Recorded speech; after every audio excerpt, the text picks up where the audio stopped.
கண்ணா அப்படிலாம் பண்ணக்கூடாதுப்பா. வாங்க வாங்க வாங்க வாங்க வாங்க. அப்பா அப்பா எழுதுருங்க.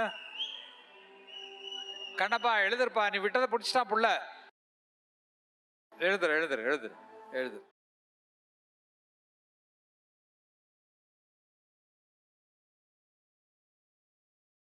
எழுதுருப்பா எழுதுருக்கண்ணா, சந்தோஷமா இரு. நீ விட்டதை புள்ள சாதிக்கிறான், அதுக்கு சந்தோஷம் வரணும். ஓகே, சந்தோஷமா இருக்கு. நன்றி சார்.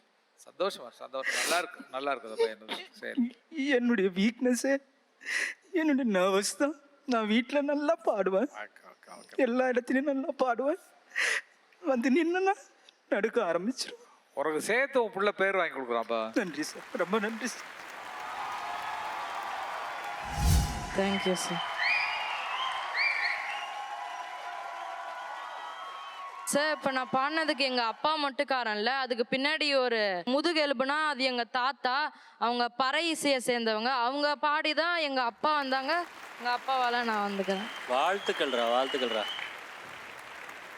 உங்கள் தாத்தா எங்கேருந்து வந்தாருங்கிறத மறக்காமல் இருக்கீங்களா பார்த்தீங்களா?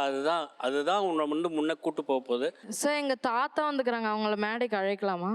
அவர் எல்லாருக்கும் வணக்கம் ஐயா. என் பேர் தேவராஜுங்க. நான் தாழ்த்தப்பட்டவங்க. நான் அம்மா தான் என் பிள்ளைய வளர்த்தங்க. தாழ்த்தப்பட்டு கஷ்டப்பட்டு இந்த தோட்டி வேலை செய்து என் பிள்ளைய வளர்த்து வேற எனக்கு எதுவும் தெரியாது ஐயா. ஐயா வணக்கம். ஐயா வணக்கம். அவன் வந்து பெரிய ஆளாக வரப்போகிறான். அவ்வளோ ஈஸியாக பாடுறான். அவன் பாடுறது அப்படியே வாக் இந்த பார்க்குன்னு சொல்லுவோம்ல ஆங்கிலத்தில். சும்மா ஏதோ சாதாரணமாக ஏதோ ஒரு விஷயம் பண்ணுற மாதிரி பிரமாதமாக பாடுறான். நீங்கள் இதுவரைக்கும் பட்ட கஷ்டம், உங்கள் முன்னோர்கள் பட்ட கஷ்டம் எல்லாம் ஓடி போச்சு போட. புரியுதுங்களா? இந்த பையன் வந்து சாதிச்சு உங்கள் குடும்பத்தை எல்லாம் நல்ல உயரத்தில் கொண்டு போய் நிற்கக்கூடிய அளவுக்கு உயர்ந்துட்டான். தேவராஜ் ஐயா, நீங்கள் வந்து அந்த தாழ்த்தப்பட்டவர் அப்படின்னு ஒரு வார்த்தையை நீங்கள் சொன்னீங்க. அது ஏதோ ஒரு காலத்தில் இருந்திருக்கலாம்.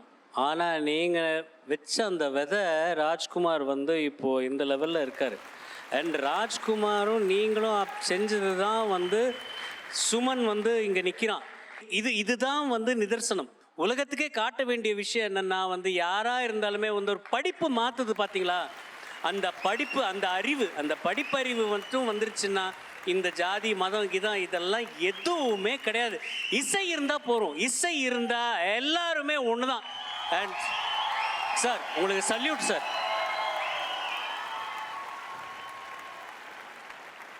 முதல் மிகப்பெரிய கைதட்டல் தேவராஜ் அவர்களுக்காக.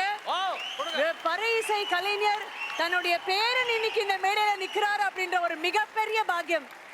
ஐயா, நீங்க இனிமே இப்படி கை கட்டி நிக்கவே கூடாது. ராஜா மாதிரி நிக்கணும். எப்படி நிப்பீங்க? ராஜா மாதிரி நிப்பீங்க.